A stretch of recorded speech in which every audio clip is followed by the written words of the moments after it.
Hello students, welcome back to Prepon. चलिए हम अपना रिवीजन शुरू करते हैं। कुछ लेक्चर्स हमने रिवीजन के किए हैं। इंडियन पॉलिटी को हम रिवाइज कर रहे हैं फॉर एसएससी जेईई एग्जाम, और ये रिवीजन और एग्जाम्स में भी काम आ सकता है। इंडियन पॉलिटी के बेसिक्स हम रिवाइज कर रहे हैं। पिछले लेक्चर में हमने डीपीएसपी पार्ट को लिया था और आर्टिकल 45 तक हमने रिवीजन कर लिया था। अगला आर्टिकल लेते हैं DPSP part 4 of the constitution, article 36 to 51। Panchayat के बारे में डिस्कस किया था हमने। आर्टिकल 45 तक we have done. Now next article 46। Article 46 कहता है कि स्टेट जो है वो वीकर सेक्शंस के लिए पॉलिसी बनाए, वीकर सेक्शंस के लिए पॉलिसी बनाए, और जो एससी एसटीज हैं उनके एजुकेशनल और इकोनॉमिक इंटरेस्ट का विशेष ध्यान रखे। तो जब अमेंडमेंट नंबर 103वां 2019 में पास किया गया, जिससे ईडब्ल्यूएस कैटेगरी बनाई गई थी, जिससे आर्टिकल 15 क्लॉज 6 ऐड हुआ था, आर्टिकल 16 क्लॉज 6 ऐड हुआ था। इसमें आर्टिकल 46 का ही हवाला दिया गया। जो वो बिल पास हुआ था, उसके बिल का जो उद्देश्य है उसमें यही बोला गया था कि आर्टिकल 46 कहता है कि वीकर सेक्शंस के लिए काम किया जाए, इसलिए हम ईडब्ल्यूएस कैटेगरी क्रिएट कर रहे हैं। तो आर्टिकल 46 में ये होता है। आर्टिकल 47 में बेसिकली जो पब्लिक हेल्थ है उसके लिए सरकारों को काम करना चाहिए। पब्लिक हेल्थ है उसके लिए सरकारों को काम करना चाहिए। पब्लिक हेल्थ का, न्यूट्रिशन का लेवल ऊपर करना चाहिए ताकि सभी लोग ठीक से परफॉर्म कर पाएं, अच्छे हालातों में रहें। बेसिकली आर्टिकल 47 पब्लिक हेल्थ के लिए हुआ करता है। इसी के तहत सरकार चलाती है पोषण अभियान। जो पोषण अभियान होता है, नेशनल न्यूट्रिशन पॉलिसी, पोषण अभियान, इसी के तहत चलता है। तो आर्टिकल 47 में इन जनरल पब्लिक हेल्थ के लिए काम किया जाता है। आर्टिकल 48 कहता है organisation of agriculture and animal husbandry on modern and scientific lines. जो हमारे देश की मेन ऑक्यूपेशन एग्रीकल्चर है और पशुपालन है, वो मॉडर्न और साइंटिफिक लाइंस पे ऑर्गेनाइज होनी चाहिए।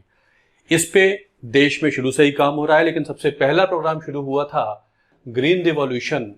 नॉर्मन बोरलॉग ने वहां पर जो वीट के प्लांट होते हैं, जो ड्वार्फ होते हैं, छोटे हाइट के होते हैं, क्योंकि बड़ा प्लांट होगा तो बड़े प्लांट में क्या होता है, एक तो बाहर से पौधा गिर जाता है और जो हवा चलती है तो वो इससे पहले कि वो पके वो चीज़ें गिर जाती हैं। तो ड्वार्फ प्लांट का मतलब है कम हाइट होगी तो हवा का दबाव भी, हवा से भी वो गिरते नहीं है। तो ये एक्सपेरिमेंट किया था और high yield variety seeds HY, HYV इनको इस्तेमाल करके और इंडिया आए। उन्होंने डॉक्टर MS स्वामीनाथन के साथ भारत में ग्रीन रिवॉल्यूशन किया था।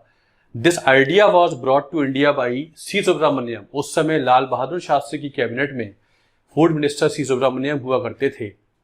उनको भारत रत्न भी मिला बाद में।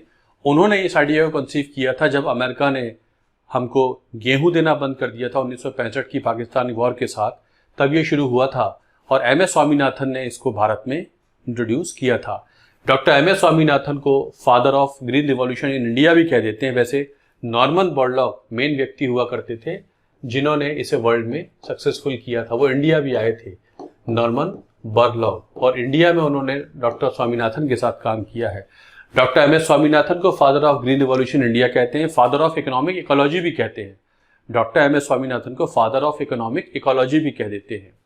तो आर्टिकल 48 में पशुपालन और एग्रीकल्चर के लिए विशेष काम किया जाए, और बहुत सारी ऐसी योजनाएं एग्रीकल्चर में भारत में चलती हैं, चाहे वो नीम कोटेड यूरिया हो या फसल बीमा योजना हो, चाहे वो कुसुम योजना हो जिसमें सोलर पंप के जरिए इरिगेशन का प्रोविजन किया जाता है, या सीड्स वगैरह हो, या जितनी भी चीज़ें होती हैं वो आर्टिकल 48 में मानी जा सकती हैं। और राष्ट्रीय गोकुल योजना जिसमें गोकुल ग्राम वगैरह बनाए जाते हैं, ये सब स्कीम वगैरह एनिमल हस्बेंड्री की, ये सब भारत में ही इन आर्टिकल के तहत चलती हैं।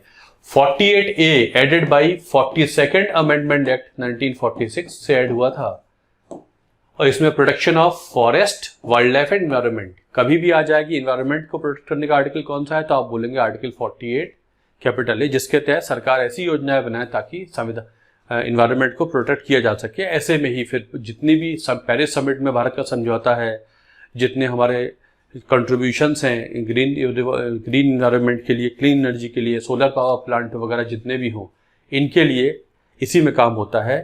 सोलर पावर प्लांट पे काफ़ी काम चल रहा है, सोलर एनर्जी पर। और भदला इन राजस्थान में वर्ल्ड का सबसे बड़ा solar power plant solar park बनाया गया है, भदला, BHADLA, भदला इन राजस्थान इन जोधपुर हुआ करता है। वैसे ही आज लद्दाख के पुगा वैली में सरकार शुरू करने जा रही है जियोथर्मल एनर्जी प्रोजेक्ट। जियोथर्मल जो पत्थरों के बीच में एनर्जी फंसी हुई है, जियोथर्मल एनर्जी, उसको एक्सट्रैक्ट करने का काम शुरू होने वाला है पुगा वैली इन लद्दाख। इस तरीके से बहुत सारे काम हो रहे हैं जिसपे एक अच्छा वातावरण बनाया जा सके। आर्टिकल 49 कहता है कि जो हमारी धरोहर है, सांस्कृतिक धरोहर है, उसको अपकीप करने के लिए काम किया जाए 49 में। आर्टिकल 50 कहता है सेपरेशन ऑफ पावर्स, एग्जीक्यूटिव और जुडिशरी में सेपरेशन ऑफ पावर्स होनी चाहिए आर्टिकल 50 में। और आर्टिकल 51 कहता है there shall be protection of international peace and security. Bharat अपनी फॉरेन पॉलिसी ऐसे बनाए कि दुनिया में शांति स्थापित करने में उसका बड़ा योगदान हो। भारत यूएनओ का मेंबर है, बहुत सारी पीस कीपिंग फोर्सेज भेजता है। चाइना के साथ पंचशील साइन किया था 1954 में, जवाहरलाल नेहरू और ज़हू एनलाई ने इसे साइन किया था, पीसफुल कोएग्जिस्टेंस पंचशील एग्रीमेंट, ये साइन हुआ था। पंचशील में 5 प्रिंसिपल्स होते हैं। Mutual respect for each others territorial integrity and sovereignty, एक दूसरे की सोवरेनिटी का ख्याल करें और एक दूसरे की भूमि में पैर ना रखें।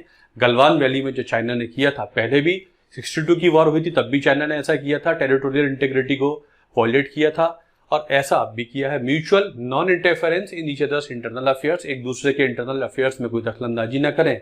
Equal and mutual benefit working relationship, एक दूसरे के लिए रिलेशनशिप वर्किंग हो उस पर काम करें। म्यूचुअल नॉन एग्रेशन, एक दूसरे पे हमला नहीं करना है।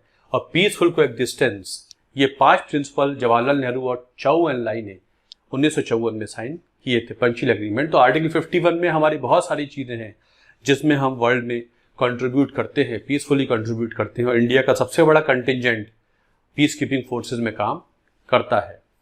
तो this is this thing. Supreme court में बात गई कि अगर फंडामेंटल राइट इंप्लीमेंट कर रहे हैं, डीपीएसपी को इंप्लीमेंट कर रहे हैं और डीपीएसपी इंप्लीमेंट करते समय फंडामेंटल राइट वॉयलेट हो जाए तो क्या करें। तो सुप्रीम कोर्ट ने मिनर्वा मिल्स केस में कहा, सुप्रीम कोर्ट ने 1980 के मिनर्वा मिल्स केस में कहा, वैसे तो डीपीएसपी और part 3, part 4 fundamental right DPSP में कोई इंटरनल प्रॉब्लम नहीं है, दोनों एक दूसरे के पूरक हैं, सप्लीमेंट्री और कॉम्प्लीमेंट्री हैं, इनमें कोई प्रॉब्लम नहीं है। फिर भी अगर इनको इम्प्लीमेंट करते समय कन्फ्लिक्ट आ जाती है तो fundamental rights are more important than DPSP. कोशिश करिए दोनों ही लागू हो जाएं, दोनों लागू हो सकते हैं। फिर भी अगर इनमें कोई कन्फ्लिक्ट पैदा होती है तो फंडामेंटल राइट्स को प्राथमिकता दी जाए, डीपीएसपी को नहीं। एक्सेप्शन छोड़ दिए गए हैं, कुछ डीपीएसपी को छोड़ के article 39 small B, 39 small C, उन दोनों को छोड़कर बाकी सारे फंडामेंटल, उन दोनों को छोड़ के बाकी सारे के सारे DPSP are not as important as fundamental rights. अगर कन्फ्लिक्ट पैदा होती है वैसे दोनों के दोनों इंपॉर्टेंट है।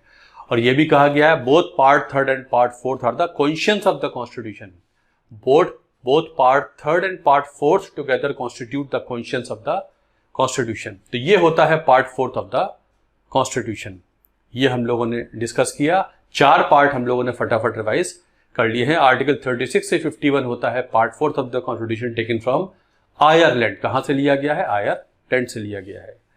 चलिए, फंडामेंटल ड्यूटीज पार्ट 4 थे added by 42nd amendment act 1976, उससे ऐड हुआ और आर्टिकल 51 कैपिटल ए ऐड कर दिया गया संविधान में। 51 कैपिटल ए ऐड कर दिया गया, पहले उसमें पार्ट 4 थे और it was based on the recommendation of स्वर्ण सिंह कमेटी। एक स्वर्ण सिंह कमेटी बनाई गई थी, उसकी रिकमेंडेशन पे फंडामेंटल ड्यूटीज होती है। यूएसएसआर से ये ली गई है, taken from USSR fundamental duties. अब ये क्या होती है? पहले 10 ड्यूटी होती थी, इसमें 11वीं जुड़ गई बाय 86th अमेंडमेंट एक्ट 2002 से। पहले 10 होती थी। क्या है? इनको जान लीजिए। फंडामेंटल ड्यूटी हर नागरिक की ड्यूटी है कि उसे ऐसे फॉलो करना चाहिए। 39, 51 कैपिटल ए का small A, to abide by the constitution, respect its ideals and institutions, national flag and national anthem. संविधान फॉलो करें, नेशनल फ्लैग की ऑनर करें, नेशनल एंथेम को ऑनर करें। याद रखेंगे इसमें नेशनल सॉन्ग का ही नहीं है, जो वंदे मातरम है वो सॉन्ग मेंशन नहीं है, एंथम मेंशन है, नेशनल फ्लैग मेंशन है, संविधान के आइडियल्स को फॉलो करें। बी कहता है to cherish and follow the noble ideals which inspired our national freedom struggle, हमारी फ्रीडम स्ट्रगल के जो आइडियल्स हैं उनको हम चेरिश करें। सी कहता है to uphold, protect and integrity and sovereignty of India, अपने भारत की जो एकता अखंडता है उसको अपहोल्ड करें। डी कहता है to defend the country and render national service when called upon to do so, जब राष्ट्र को सेवा का जरूरत हो तो सभी आगे बढ़ कर आए, राष्ट्र की सेवा करें। ई कहता है to promote harmony and spirit of common brotherhood, brotherhood के लिए काम करें। और to remove practices derogatory to women, महिलाओं के लिए जो प्रैक्टिसेस डेरोगेटरी हैं, उनका एब्यूज है, सती वगैरह है, डाउरी वगैरह है, जितने भी एब्यूज होते हैं उनको खत्म करने के लिए सभी लोग अपनी ड्यूटी पूरी करें और ब्रदरहुड के लिए काम करें और एक दूसरे में धर्म और भाषा और रीजनल सेंटिमेंट्स के ऊपर उठकर भाईचारे के लिए काम करें। एफ कहता है to value and preserve the rich heritage of composite culture, जो हमारा कंपोजिट कल्चर है उसको आगे बढ़ाएं, प्रिजर्व करें।